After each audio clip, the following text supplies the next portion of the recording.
Sri Vishwanath Karat and Rahul Karat, who are the principal organizers of this great event, to which I am an eyewitness for the first time and a participant, and Sri G.S.N. Raju, Vice Chancellor of Andhra Pradesh University, Mr. Firodia, who spoke ahead of me, and Mr. Gajanan Kakade, who will speak after me.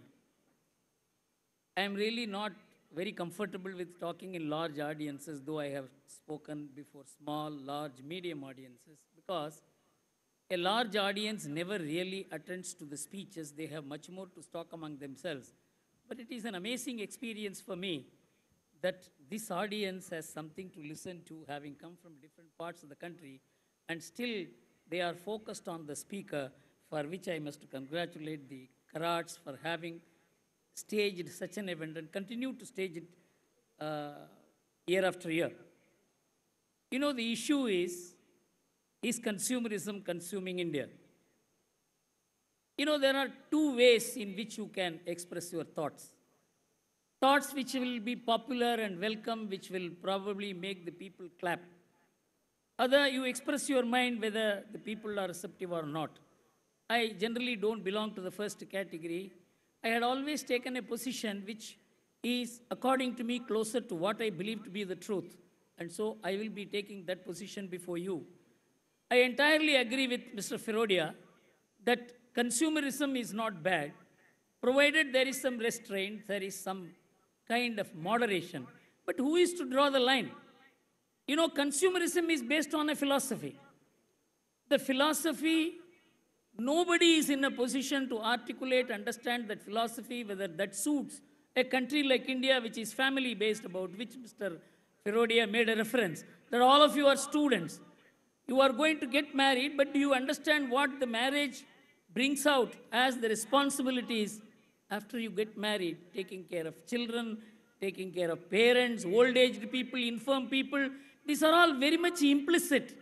If consumerism is going to hit these duties and responsibilities, how to draw that line is precisely what I am going to tell you. The philosophy of communism draws its energies from what is known as methodological individualism. Sociology students will perhaps find it easier to understand what I am saying, but the modern economic theories are also rooted in the methodological individualism, and that asserts a man's rights over families, over society, over neighborhood, and an individual stands alone in asserting his rights. And this is an evolution over the last 1 century. And Max Weber and later Karl Popper were the persons who shaped this idea. This did not remain in theory. This very much manifested in practice, and it's so manifested in practice, the output is here for us to see. See, today, Max Weber was the person who read sociology into economics. And economics as a social science became part of Weber's thinking that ultimately individualism will so manifest that an individual's role will have to be assessed, and there is nothing like a society. Karl Popper declared it later, there is no such a thing as society, which Margaret Thatcher endorsed. In the West, the sense of society has been greatly undermined first. And from 1960s and 70s, the sense of family was badly undermined. This is very important in the context of what Mr. Firodia said, and it has very much to do with consumerism. The family as a unit is shaken in the West, and I am going to talk about perhaps the most cited country in the world, the United States of America, which is a powerful country, an example of an efficient economic administration, a militarily powerful country, an educationally powerful country. And so this is some kind of an example which has emerged in the last 30 years before all countries, and an English-educated country like India is always looking to a country like America to draw lessons from how to shape its future. Today, you know, 41% of the babies born in America are born to unmarried women outside wedlock. 21% of them are born for school-going children. Directly relatable to the high level of individualism which was insisted over families. And this is a creation of not just sociology, This is a creation of commerce. This is a creation of companies. This is a creation of social attitudes, media, intellectuals, and government policies. And this has led to 51% of the families being led by single parents, mostly mothers who have been discarded by husbands, and most people desire to remain unmarried. The United States President, Mr. Obama, has created a national marriage project last year because 60% of the Americans do not want to get married. Marriageable age, don't want to get married. How to persuade them to get married? You know, this is the kind of social disharmony, disruption, which an attitude which places the individual above the family, above elders, above everybody. An individual is supreme. This has completely demoralized the social structures. I know I am speaking when the session should be ending, and it is not very easy to stand before a hungry audience and food, but still, I thought I must share my thoughts with you. That is why I am going forward. Otherwise, I will close my speech even now. But it is very important to know what is the philosophy of consumerism. Consumerism is built on individualism. Individualism is always based on a certain degree of greed. And when the greed is recognized and celebrated as the cause for economic success, this is what Maynard Keynes, one of the most brilliant minds in economics, which turned the depression period into a period of prosperity within a period of 10 years by forking the government funds to promote consumption. And consumption as the drive of growth became later integral part of modern economics. And this became known as the anthropological modernity. Anthropological modernity is the base of Western sociology, Western politics, Western economics. And in this, all the concept of efficient economic theory, the economically rational man, all these things sprouted out of this theory. And I am going to read out to you what one of the most celebrated theorists of this Western anthropological modernity, Marshall Chalins, a prominent American anthropologist, he wrote a paper, Anthropological Modernity or Some Triumphs of Culture Over Despondency Theory. A late classic of the genre was Walter Rostow's Stages of Economic Growth. In 1957, Walter Rostow said, this is the way economic growth will take shape. It is very, very important for all of you to know this, because this kind of debate, this kind of discourse, this kind of intellectual dialogue doesn't take place in India. Academic institutions, the media, intellectualism in India does not go into the core issues which are dogging the Western societies which have moved forward in the last 100 years in a particular way, critiqued within, but not that criticism is going outside. But this is essentially a critique of Western anthropological modernity, which has now brought about this kind of growth, this kind of model, this kind of lifestyle, this kind of disruption in families. 55% of the first marriages end in divorce in 10 years.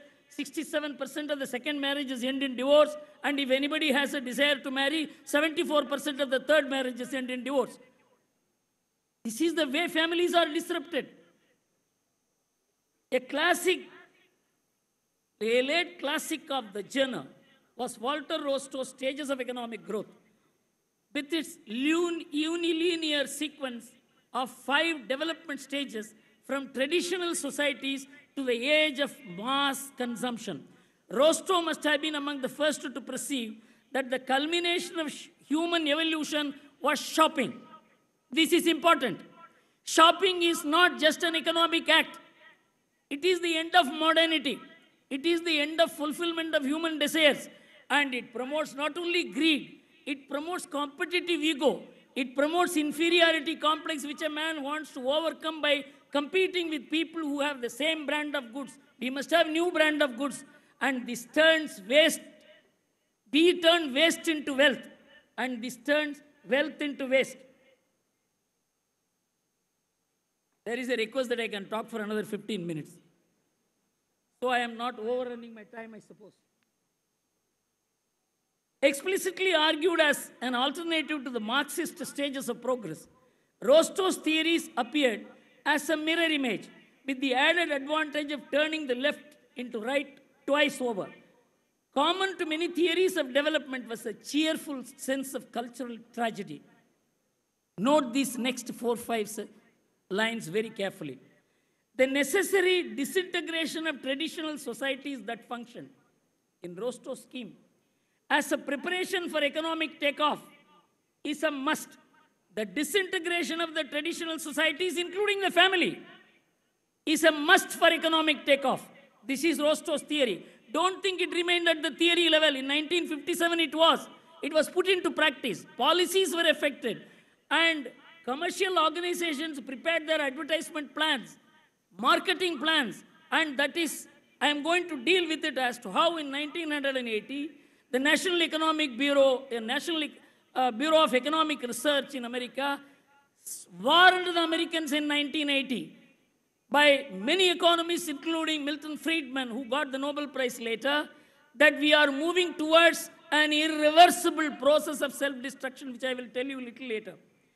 Foreign domination was necessary to accomplish this salutary destruction because domestic forces will not be able to change as fast towards this goal to destroy relationships, to turn all relationships into contracts, not just between husband and wife, between brother and brother, father and son, everybody, between neighbors. There is no relationship other than mere contract, law. You are all citizens of a particular country. Otherwise, there is absolutely no relationship between anybody. This is Western anthropological modernity. Unless we understand it, we will not be able to understand what kind of economic model is being advocated, marketed, and imposed on the world by various means. Today, governments do only a certain amount of pushing. It is the commercial interests, market, the research institutions, economists, sociologists, philosophers, media. They market it so effectively that it is coming from a neutral source. It doesn't come from a politician. It doesn't come from a political party. An economist says this, a philosopher says this. This is how we are made to consume these thoughts. We are first consuming the thoughts and then see what happens. Foreign domination was necessary to accomplish this salutary destruction. Otherwise, the customary relationship of traditional protection will set a ceiling on economic growth. By its own providential history, Europe has been able to develop itself. But according to Rostow, other peoples would have to be shocked out of their backwardness by an intrusive alien force. No revolutionary himself, Rostow could agree with Marx that in order to make an omelette, one must crack the eggs first. You know, this is not just Rostow. I am going to read out to you what the United Nations told the underdeveloping nations. This is the United Nations paper, UN Department of Social and Economic Affairs, Measures for Economic Development of Underdeveloped Societies, 1951. This became the Bible for all underdeveloped nations, their policymakers, and those who were receiving aid, those who were receiving any kind of assistance for development from other countries, Western countries particularly, how Western anthropological modernity was turned into a model for everybody. I am going to read out to you. This is an official publication of the United Nations. There is a sense in which rapid progress is impossible without painful adjustments. Ancient philosophies have to be scrapped. Old institutions have to disintegrate, including the family. Family disintegration is a must for economic growth. I will tell you how. 2 studies were made in America. In America in 1950, a family had an average of 3.5% per family. Today it is 2.5.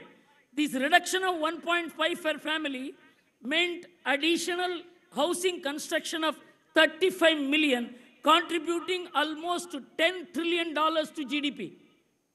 If the family is destroyed, parents are thrown out of the house, there is economic development.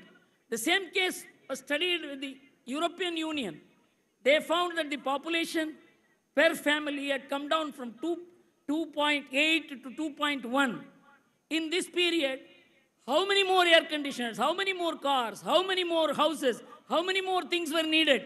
This was studied from environmental perspective, not from human perspective, not from relational perspective. because everything is turned into contract. Destroy the family, destroy the society, destroy collectiveness, atomize individuals, make them dependent on the state. This is the Western model of anthropology, which Asian countries have not still accepted. That is why 75% of the global savings is in Asia. 75% of the global savings is generated in Asia. Why, I will tell you. Why India? Why Japan? Why Korea? Why Taiwan? Why do they generate savings? And why 75% of the global savings is borrowed by one nation? That is America. It is the biggest borrower. You know, this destruction of the society, family, and putting up the individual as supreme has resulted in a social and economic catastrophe. America's foreign debt rose up by 40 times between 1970 and 2011. It rose up by foreign debt rose up by 160 times. $1 billion in 1970 to $16 trillion today. The domestic debt rose up by 40 times. America's GDP rose up only by 16 times. You know why? Somebody spoke about credit cards here as promoting consumerism. 11 crore American families have 120 crore debit and credit cards. On the credit card, they owe 180 lakh crores as debt on credit card. $10 trillion debt on home. Home is in debt. Car is in debt. Groceries are in debt. American family savings, which used to constitute 80% of the national savings in 1960, crashed to minus 20% in the third quarter of 2006. Why? It is because individualist consumerism was promoted. The National Bureau of Economic Research said in 1980, commercial interests have taken over the American kitchen. Kitchen was commercialized. Cooking has stopped.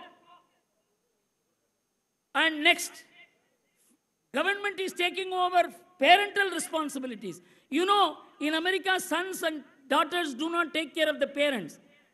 The parents do not higher educate their children. Normal. There are exceptions. But I am talking about the majority or the trend or the social model. You are not supposed to take care of your parents. They have to be taken care of by the government. Family functions like taking care of the elder, infirm people, unemployed people, these have been nationalized. Families have been nationalized. And government is privatized. Supplying water, putting roadways, railways, this is nationalized. This kind of economics, whether it will work in a country like India, where is the intellectual discourse in India? This entire thing is founded on consumerism. You know, 72% of the American economic growth is sustained by consumers. It is that kind of consumerism is impossible because that is needless consumerism. We are not talking about whether consumerism is good or bad. Whether we have new need-based consumerism, then it is not consumerism at all. It is life based on needs.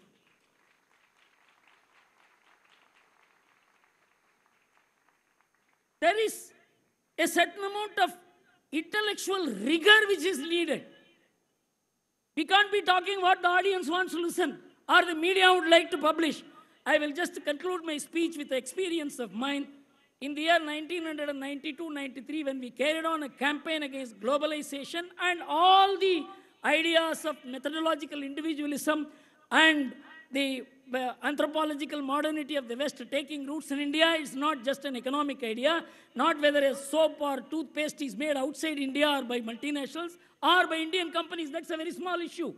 It's much more important thing is what kind of lifestyle in which Dr. Jagdish Bhagwati, who was one of the most leading economists of India in America, he was invited to India, and Manmohan Singh, who was the Prime Minister of India, asked for his idea as to how to come out of the economic mess.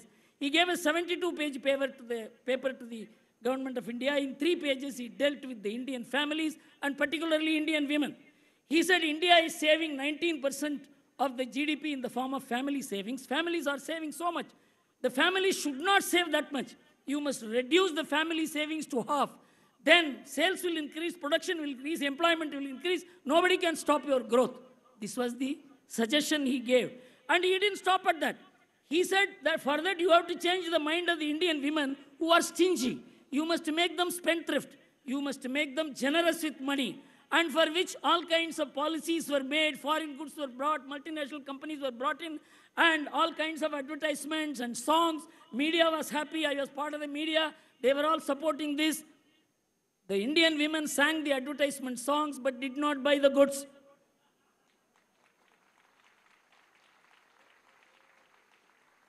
I will give you evidence how. 19% family savings in 1992 rose up to 29% in 2009, and that is what made the national savings grow to 37%, and that is what achieved 10% growth rate in India on the base of capital output ratio. You know what is the amount of foreign investment that came into India between 1991 and 2011? 1.2%.